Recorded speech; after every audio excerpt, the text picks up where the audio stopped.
Have you ever noticed how certain moments in your adult life feel heavier than they should? It's rarely the big, catastrophic events that break us.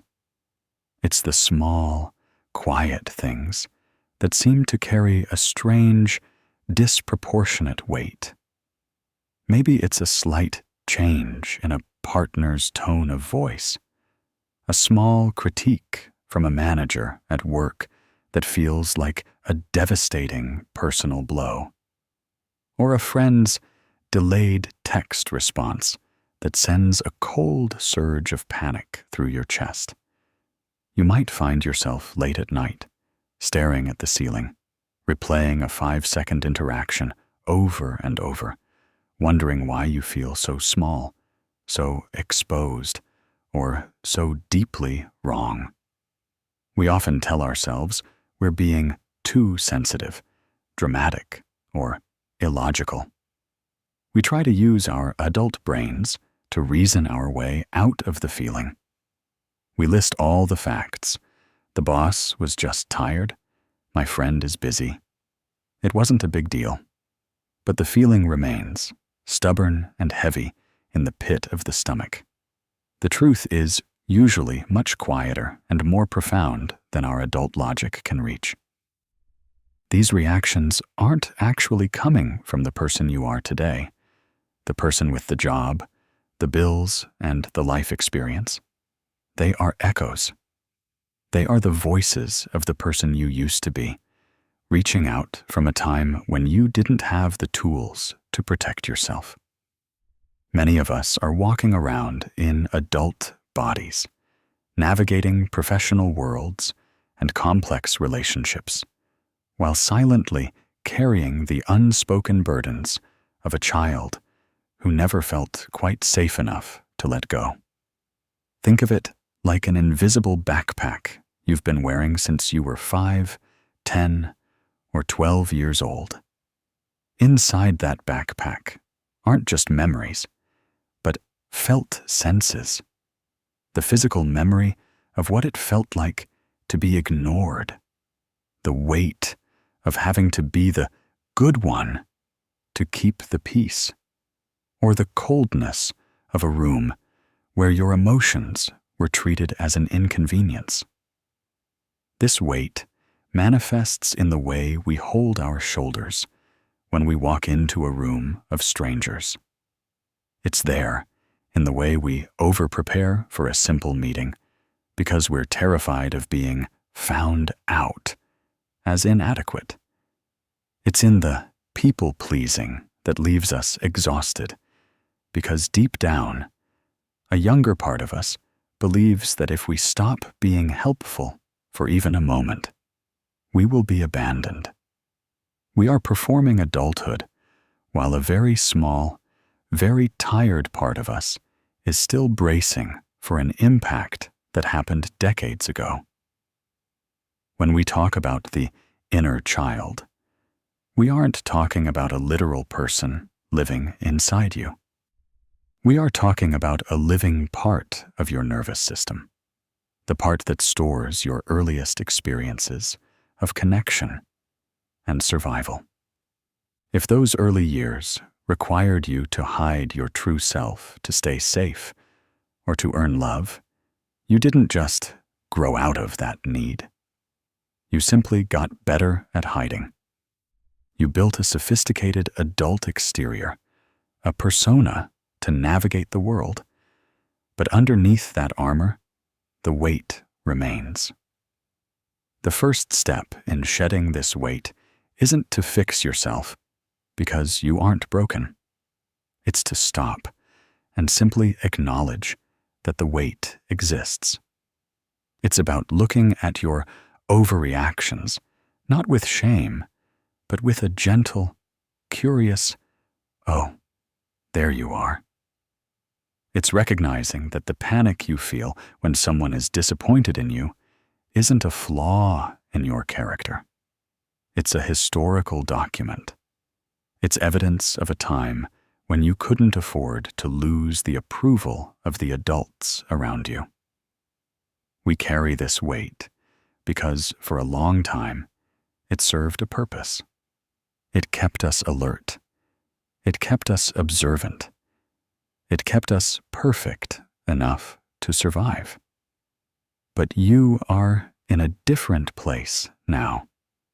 The environment has changed, even if the internal weather hasn't. Recognizing the quiet wait is the beginning of the invitation to finally set the backpack down, piece by piece, and breathe a breath that belongs entirely to the person you are becoming today. To begin the journey of healing, we have to look closely at the architecture of our inner lives. Inner child healing isn't about living in the past or dwelling on things we cannot change.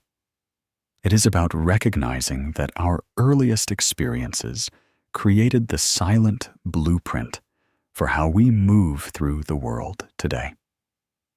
It's about understanding that our adult reactions are often just echoes of a much older story.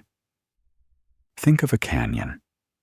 If you yell into a deep canyon, the sound bounces off the stone walls and returns to you, sometimes minutes later, changed and distorted, but still carrying the original note. Our lives work much the same way. When we experience something as children, a moment of being dismissed, a period of instability, or the heavy pressure of high expectations, that experience creates a sound. Years later, in our adult relationships or our careers, we hear the echo of that original sound. We might think we are responding to what is happening right now, but we are actually responding to the reverberation of what happened then. When a child grows up in an environment where their emotions are treated as a burden, they don't stop having emotions. Instead, they develop survival strategies. They learn to adapt. They learn that to be good is to be quiet. They learn that to be safe is to be perfect. They learn to scan the faces of the adults around them like a weather report, looking for any sign of an approaching storm. These aren't just behaviors. They are biological adaptations. The nervous system learns that the only way to maintain the connection it needs for survival is to suppress the true self. As Carl Jung once observed, the most damaging thing in the life of the child is the unlived life of the parent. This is a profound and sometimes heavy truth to sit with. It means that we often inherit the shadows of those who raised us. We carry the anxiety they never resolved, the dreams they were forced to abandon, and the emotional walls they built to protect themselves. We become the keepers of patterns we didn't ask for, didn't create, and for a long time didn't even realize we were carrying.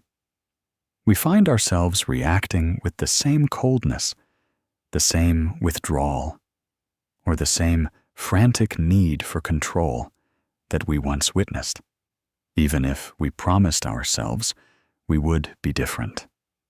These echoes show up in the most intimate corners of our lives. They show up when you feel a sudden, inexplicable urge to push someone away just as they are getting close to you. They show up when you feel a paralyzing fear of making a mistake, as if a single error might lead to a total loss of love. They show up in the way you might minimize your own achievements, afraid that shining too brightly will invite criticism or envy. Understanding the echoes means moving from a place of judgment to a place of observation. Instead of asking, "Why am I like this?" we start to ask, "When did I learn that this was necessary?" This shift is where the ground begins to settle. We start to see that our flaws are actually just old protection mechanisms that are no longer needed. We realize that we have been viewing the world through a lens that was shaped by someone else's limitations. The echoes can be loud, and they can be convincing. They tell us that we aren't enough, that we are too much, or that safety is something that must be constantly earned. But an echo is not the original voice. It is a fading reflection. By turning toward these echoes with a sense of grounded reality, we begin to disentangle our current self from the shadows of the past. We start to understand that while we may have been shaped by the unlived lives of others, we are not defined by them. We are the ones who get to decide which sounds we want to carry forward and which ones we are finally ready to let fade into the silence. We are learning to listen to our own voice, perhaps for the very first time. If you grew up feeling like you had to earn your place in the world, through high grades, through silence, or by being the one who never caused any trouble, I want you to take a deep breath and hear this clearly. It wasn't your fault. There is a specific kind of pain that comes from a child believing they are responsible for the emotional climate of their home. You might have spent years carrying a quiet, nagging sense of shame, a feeling that if you had just been a little better, a little quieter, or a little more helpful, the people around you would have been happier. But that was a burden no child was ever meant to carry. You weren't difficult for having needs. You weren't too much because you had big feelings that the adults in your life didn't know how to hold. Children are biologically wired to believe that if something is wrong in their environment, it must be because of them. In the mind of a child, it is actually safer to believe I am bad than to believe my caregivers cannot take care of me. If the problem is you, then you can fix it by being better. If the problem is them, you are truly alone. And so, we take the blame. We internalize the neglect, the sharp words, or the heavy silences as a reflection of our own worth. We tell ourselves that we are fundamentally broken, rather than acknowledging that we were simply in an environment that couldn't sustain us. Think back to that younger version of you, the one who sat in their room trying to make themselves small so they wouldn't trigger someone's anger, or the one who worked themselves to exhaustion just to see a flicker of pride in a parent's eyes. That child wasn't being manipulative or dramatic. They were a tiny human being using every ounce of their energy to stay connected to the people they depended on. The lack of consistency you experienced, the cold shoulders, the high expectations that felt like a heavy weight on your chest, none of that was your doing. It was a reflection of the limitations, the wounds, and the unhealed shadows of the adults in your life. It had nothing to do with who you were then, and it has nothing to do with who you are now. We often spend our adulthood trying to solve our childhoods. We think that if we can just be successful enough now, it will somehow retroactively fix the feeling of being not enough back then. But you cannot solve a problem that was never yours to begin with. You were a child. Your only job was to grow, to play, and to be curious. It was the adult's job to provide the container of safety and unconditional acceptance. If that container was cracked or missing entirely, that was a failure of the environment, not a failure of the child. It's time to stop punishing yourself for the ways you learned to survive a situation you didn't choose. You didn't choose the house you were born into. You didn't choose the temperament of your parents or the stressors they were under. You were a small, vulnerable person doing the very best you could with what you were given. Every time you feel that old sting of shame, try to remember that you are looking at the past through the eyes of a child who took the weight of the world onto their shoulders just to survive. You can let that weight down now. You don't have to keep apologizing for existing. You don't have to keep trying to prove that you're worth the space you take up. The truth, the grounded, simple truth, is that you were always worthy. The tragedy wasn't that you were flawed. The tragedy was that you were never shown how much you mattered just as you were. It wasn't your fault then, and it isn't your fault now. You are allowed to be here. You are allowed to be whole. Reparenting is a word that can feel technical or even a bit strange at first, but at its heart, it is one of the most profound acts of self-love a human being can undertake. It is the process of becoming the person for yourself that you desperately needed when you were small. It is about stepping out of the role of the victim of your history and into the role of the compassionate, steady guardian of your own life. When we reparent ourselves, we are essentially saying to that younger, wounded part of us, the world may not have known how to hold you then, but I know how to hold you now. Imagine, for a moment, sitting across from a younger version of yourself.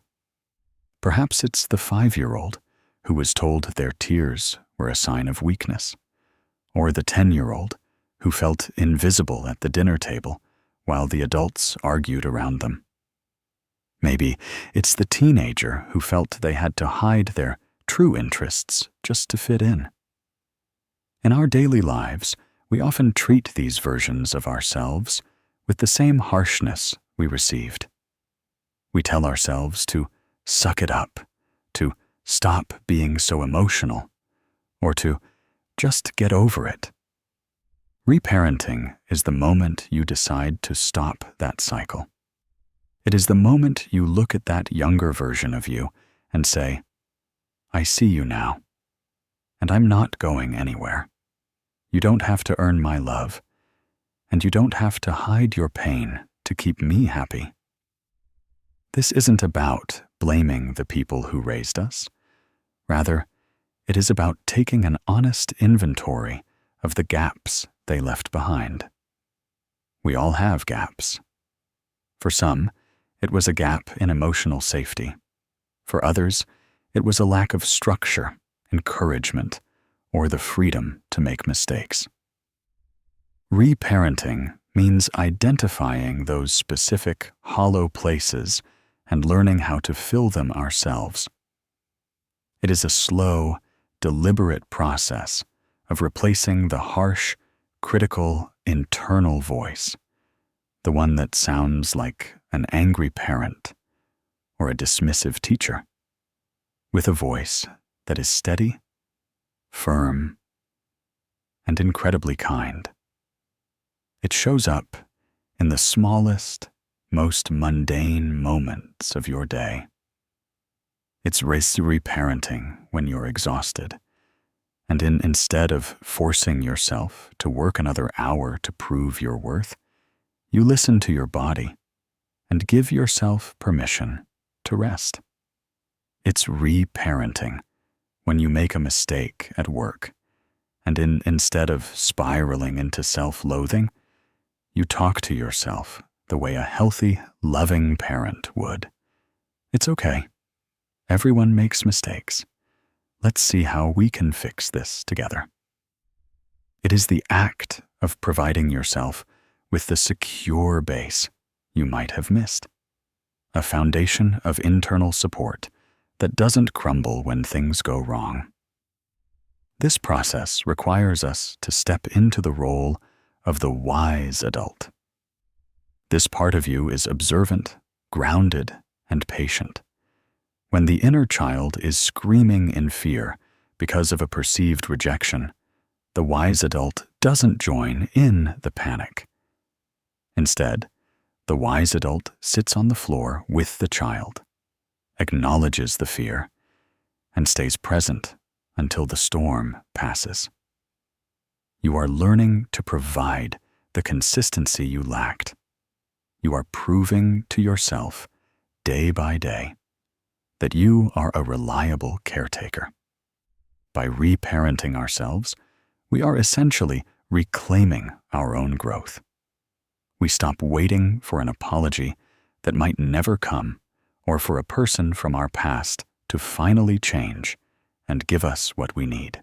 We realize that the parent we were waiting for has been within us all along, waiting for us to take the lead. It is a quiet, powerful transformation. You are no longer a child waiting for permission to exist. You are an adult who has decided that your existence is already valid. And you are finally giving yourself the home, the internal sanctuary you always deserved. For many of us, our inner child isn't just a memory. It is a part of our nervous system that is still stuck in a state of high alert. It is that feeling of being constantly on, as if you are forever scanning the horizon for a storm that hasn't arrived yet. When you grow up in an environment where the floor could fall out from under you at any moment, whether through unpredictable moods, financial instability, or emotional coldness, you learn that safety is a luxury you can't afford. You learn to live in the bracing. You tighten your muscles, you shallow your breath, and you wait for the other shoe to drop. Even now, as an adult in a safe home with a stable life, you might find yourself over-explaining your actions to avoid a conflict that isn't even happening. You might find yourself apologizing for taking up space, for having a preference, or for simply being tired. This is your inner child's search for safety. It is a desperate, habitual attempt to manage the people around you so that they won't leave, won't get angry, and won't turn away. It is an exhausting way to live because it means your peace is always dependent on everyone else's mood. To begin healing, we have to stop looking for safety out there and start creating it within ourselves. This is the grounded reality of the work. Safety isn't a grand, one-time achievement. It is a series of small, intentional choices we make every single day. It starts with your physical body. When you feel that familiar surge of panic or that tightening in your chest, you have to talk to your body like it's a frightened friend. You pause. You feel the weight of your feet on the floor. You notice the fabric of your clothes against your skin. You take a slow, deep breath, and you tell yourself out loud, if you have to, we are safe here. No one is coming to take this peace away. I am the one in charge now, and I will protect us. Creating safety means honoring your own limits. It means recognizing that when you are overwhelmed, you don't need to push through. You need to retreat to a place of comfort. For a child who was never allowed to say no, or who had their boundaries constantly crossed, simply choosing to stay home when you're tired is a radical act of safety building. It is proving to that younger version of you that their comfort matters more than being useful to others.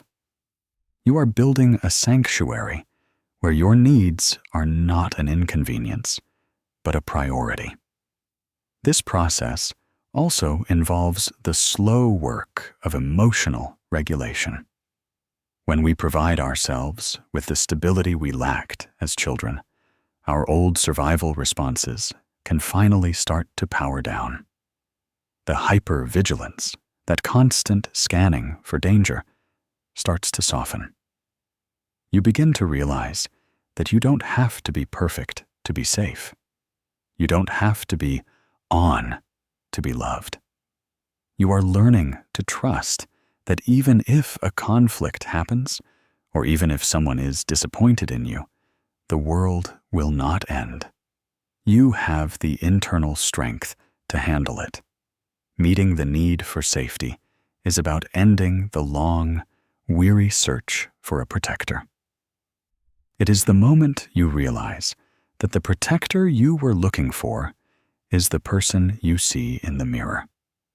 You are the one who can lock the door, set the boundary, and provide the comfort. By becoming your own source of safety, you allow your inner child to finally take a breath, to unclench their fists, and to realize that the war is over. You are home now, and you are safe. Think about the last time you felt a wave of sadness or a flash of frustration. Did you let it sit with you, or did you immediately tell yourself to get over it? For so many of us, our first instinct when a difficult emotion arises is to judge it, minimize it, or tuck it away where no one, including ourselves, can see it.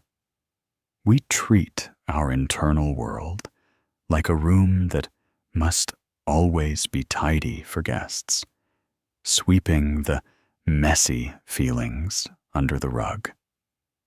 This habit of self-dismissal is often a survival skill we learned long ago. If you grew up in a house where your tears were met with, "I'll give you something to cry about," or where your excitement was dampened by a cold look, you learned that your internal reality didn't matter as much as the comfort of the adults around you. Reparenting involves stopping in those moments of emotional upheaval and doing something radical, staying. It is moving away from the intellectual why and moving toward the visceral what. Instead of asking, "Why am I so upset about this tiny thing?" which is often just a disguised way of shaming ourselves, we ask, "What am I actually feeling right now?" We stop trying to solve the emotion like a math problem and start experiencing it like a weather pattern. We acknowledge that the lump in our throat or the heaviness in our chest isn't a sign of weakness.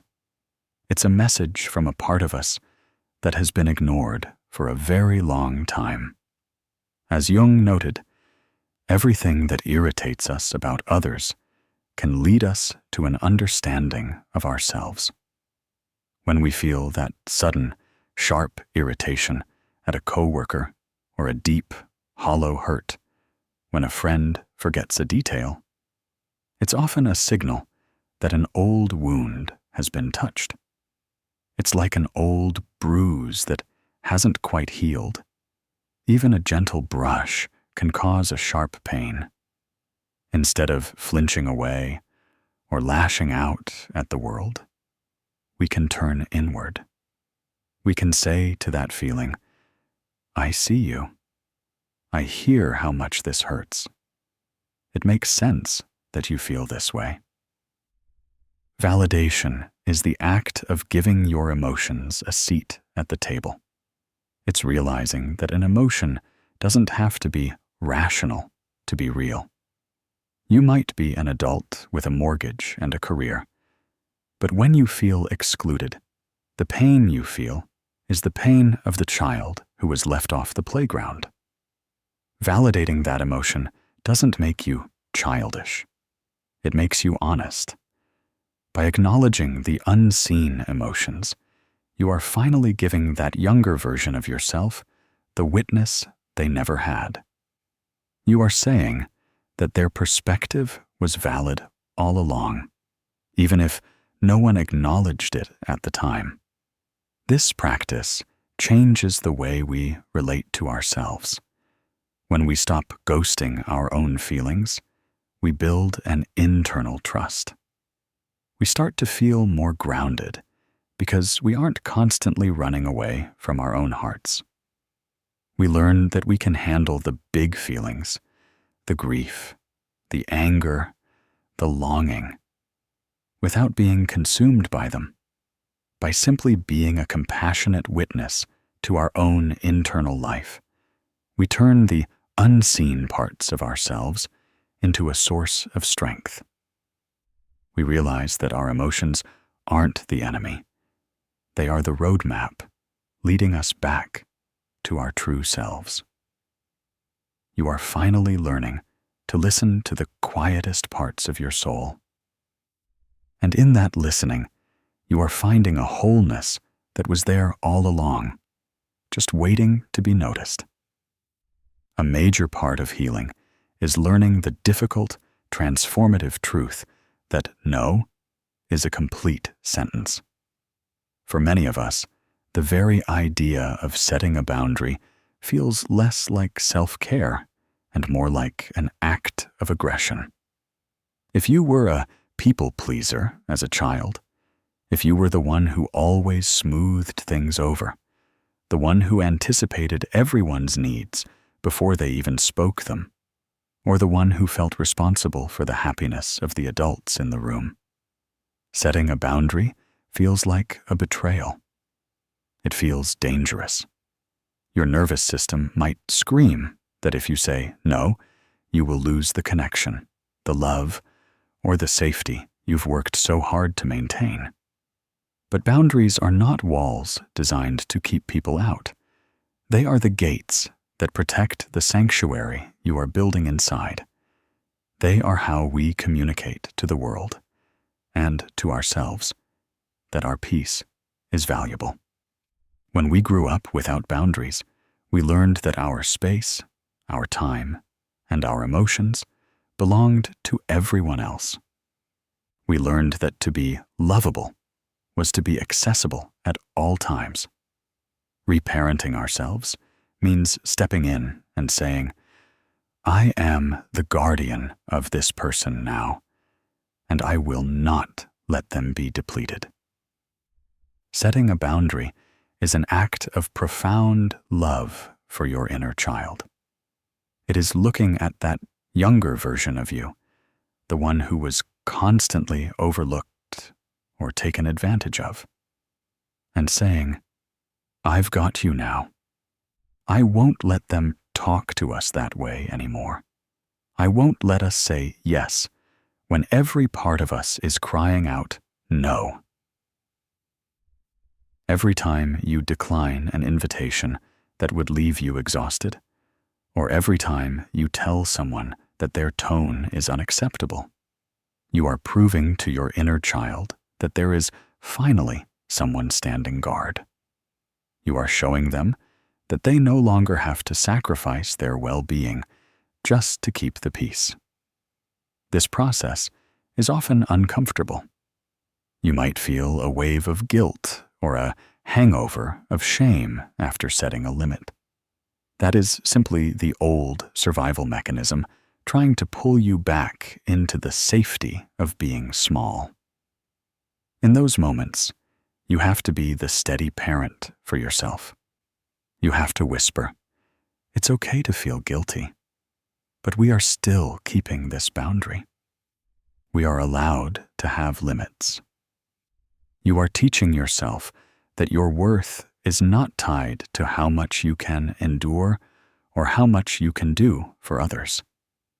As you practice this, you'll notice something beautiful. The people who truly love you will respect your boundaries. They will appreciate knowing where you stand. And the people who don't, the ones who benefit from your lack of limits, will fall away. This isn't a loss. It's a clearing. By setting boundaries, you are making room for relationships that are based on mutual respect rather than exhaustion. You are telling the world that your energy is a precious resource, not an infinite well for others to draw from. Ultimately, boundaries are the way we define where we end and someone else begins. They allow us to be our own person, with our own needs and our own grounded reality. By protecting your current self, you are honoring the child who never had a choice. You are creating a life where you are finally allowed to say, "This is enough," and "I matter." This is the highest form of love, the kind that builds a safe, sustainable home for the heart to finally rest. Self-discovery is often sold to us as a beautiful, linear journey, a mountain climb where every step leads to a clearer view and a more peaceful heart. But in the grounded reality of healing, it rarely feels that way. More often, it feels like walking through a thick fog where you occasionally trip over roots you didn't see coming. It is messy, it is confusing, and it is frequently uncomfortable.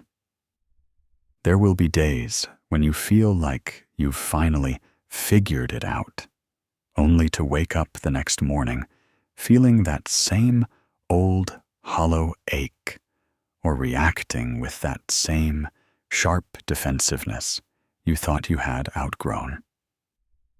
In those moments, the temptation is to be incredibly hard on yourself. You might think, "I've been doing this work for months. Why am I still like this? Or I should be further along by now." But this self-judgment is just another old habit, a way of trying to perfect your way out of pain. The truth is that healing isn't about the absence of old patterns. It's about the awareness you bring to them when they show up. The goal isn't to never feel small again. It's to notice when you feel small and to have the compassion to sit with yourself until you feel big again. Embracing the messiness means giving yourself permission to be a work in progress. It means accepting that some days you will be the wise adult who sets boundaries and speaks with kindness. And other days, you will be the overwhelmed child who just wants to hide from the world. Both versions of you belong. Both versions of you deserve to be held. When we stop demanding that our healing be clean or orderly, we take the pressure off our inner child to perform. We create a space where it is finally okay to be human, to be flawed, to be inconsistent, and to be learning as we go. You are essentially learning a new language, the language of self-compassion.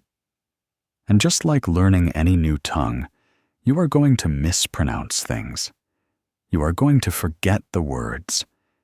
You are going to have to look things up over and over again. This isn't failure. It's the process of growth. Every time you catch yourself in a spiral of self-doubt and choose to offer yourself one soft thought instead of a critique, that is a victory. That is the bridge to change. Discovery is also about uncovering the parts of yourself that were buried under the weight of having to be. When you spend years being who you needed to be to survive, you lose track of who you actually are. As you clear away the old expectations and the inherited shadows, you might find things you didn't expect. You might discover that you're angrier than you thought, or more creative, or more sensitive. This can be frightening because it's unfamiliar. But there is a quiet thrill in it too. You are finally meeting yourself without the filter of other people's needs. You are allowed to take up space while you figure this out. You don't have to have the answers ready for anyone else's inspection. Healing is not a performance for an audience. It is a private conversation between you and your soul. It's okay if the conversation is stuttered. It's okay if there are long silences. By embracing the mess, you are telling your inner child that they don't have to be good or healed to be worthy of your love. You are showing them that you are committed to the whole journey, the beautiful parts, the difficult parts, and everything in between. You are finally giving yourself the grace to just be. We often spend our lives trying to curate a version of ourselves that is acceptable to the world. We take the parts of us we think are too much, our deep anger, our bottomless sadness, or our intense longing for things we were told we shouldn't want, and we push them into a dark corner. We think that by ignoring these parts, we are making ourselves better, stronger, or more healed. But in reality, we are only making ourselves more fragmented. These hidden pieces don't disappear just because we refuse to look at them. They simply wait in the dark, influencing our choices and our moods in ways we don't always understand. In the work of reparenting, we eventually reach a point where we must open that door and look at what we've hidden. This is the process of integration. It is the realization that you cannot be whole if you are constantly at war with half of yourself. We have to stop treating our difficult traits as flaws to be fixed and start seeing them as parts of our inner child that were never given a voice. Your anger might be the part of you that was never allowed to say no. Your deep sadness might be the part of you that never got to be comforted when you were small. Carl Jung emphasized the vital importance of this when he said, "One does not become enlightened by imagining figures of light, but by making the darkness conscious." This isn't about becoming dark or indulging in negativity.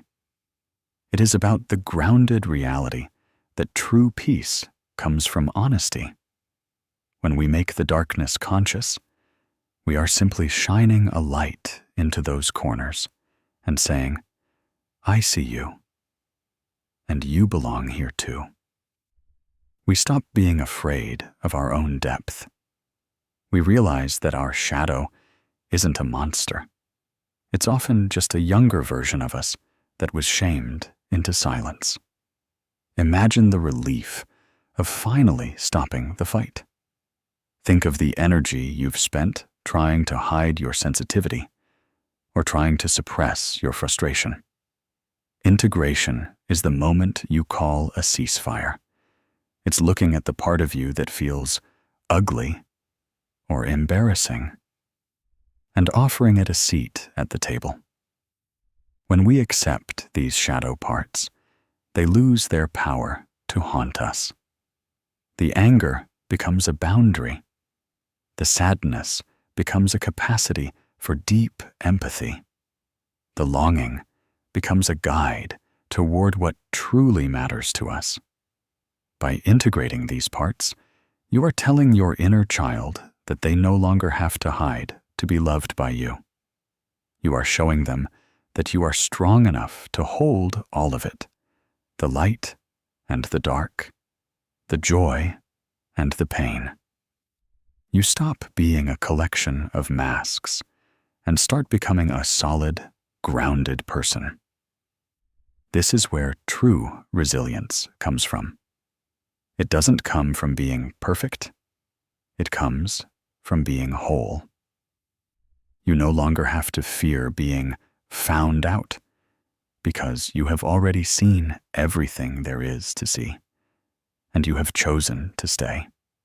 You are learning to walk alongside yourself, hand in hand with the parts of you that were once cast aside.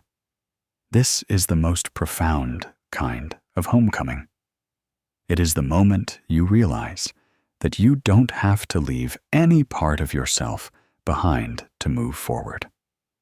You are finally, completely, all here. As you stand here today at the threshold of the person you are becoming, it is important to take a moment to look back at how far you've traveled. The work you are doing right now, the quiet unlearning, the choosing of kindness over criticism, the brave act of sitting with your pain instead of running from it, is not just for today. It is a gift you are sending forward to the version of you who will exist a year, 5 years, or 20 years from now.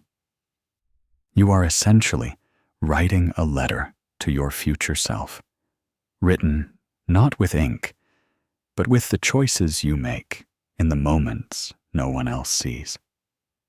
Remember that the most important relationship you will ever have is the one happening inside you right now.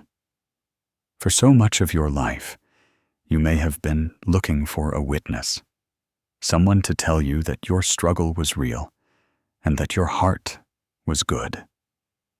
By doing this work, you have stopped waiting for that witness to walk through the door, and you have become that person for yourself. You are breaking cycles that may have existed for generations, long before you were even born. You are deciding that the heavy chains of not enough or not safe end with you. That is a quiet, monumental courage that deserves your own respect. To the child you were, who lived for so long in the bracing, you can finally tell them that the world has changed. You can tell them that they are safe now, not because the world has become perfect, but because you are there to protect them. You can tell them that they don't have to carry the weight of the adult's moods or the silence of the house anymore. And to the adult you are today, please remember that you are doing enough. Healing is not a race to a finish line where you finally become fixed. It is a daily practice of returning to yourself with grace. There will be days in the future when you feel the old echoes returning. And that's okay. In those moments, I want you to remember this version of you. The one who decided to try. The one who looked at their history and said, I want something different. You are building a foundation of internal safety that will support you through every storm the future might bring. You are no longer a house built on the sand of other people's opinions. You are becoming a sanctuary built on the solid ground of your own self-compassion. Healing is not about becoming someone entirely new. It's about finally coming home to the person you were always meant to be before the world told you who you had to be. It's about stripping away the layers of protection that have become cages and realizing that the person underneath is, and always was, whole. As you move forward, carry this grounded reality with you. You are the person you were waiting for. You are the parent you needed. You are the safety you sought. When your future self looks back at this moment, they won't remember the mistakes or the days you felt you weren't making progress. They will remember the day you decided to stop fighting yourself and started walking alongside yourself instead. They will thank you for the boundaries you set, the tears you finally allowed yourself to cry, and the courage it took to say, "It wasn't my fault." You are moving toward a life where you can breathe deeply, speak clearly, and live fully. You are arriving, slowly and beautifully, at the place where you belong. You are finally home. Healing is not a destination you arrive at, but a rhythm you learn to live by. As we close this guide, it's important to recognize that the work of reparenting yourself doesn't end when the script stops or the video closes. It is a living, breathing practice that moves with you into your kitchen, your workplace, and your quietest moments alone. It is the steady, grounded commitment to never abandon yourself again. If there is one thing to take away from this journey, let it be this: you are no longer a passive observer of your own pain. You are the architect of your own healing. We often wait for a grand epiphany, a moment where the clouds part and the weight we've carried for decades suddenly vanishes. But the most profound transformations usually happen in the small, unremarkable choices. It's the moment you're about to criticize yourself for a minor mistake, and you stop, take a breath, and choose a word of kindness instead. It's the evening you choose rest over productivity because your body is whispering that it's tired. It's the boundary you hold, even when your heart is racing with the fear of being difficult. These are the bricks and mortar of a new life. They may seem small in isolation, but together they build a fortress of self-respect that nothing can take away. As Carl Jung reminded us, the goal of our journey is individuation, becoming the specific, unique person we were always meant to be. This requires us to stop looking outward for a map and to start trusting the compass we carry inside. For so long, you may have been navigating by someone else's stars, living by the expectations of parents, the demands of a culture, or the echoes of old survival rules. Reparenting is the act of reclaiming your own sky. It is the realization that your needs, your preferences, and your grounded reality are the only true guides you need. There will be seasons where the old shadows feel longer. Life has a way of testing our new foundations. When stress piles up, or when you face a new loss, the inner child might start to brace again. You might feel the familiar urge to hide, to please, or to perfect.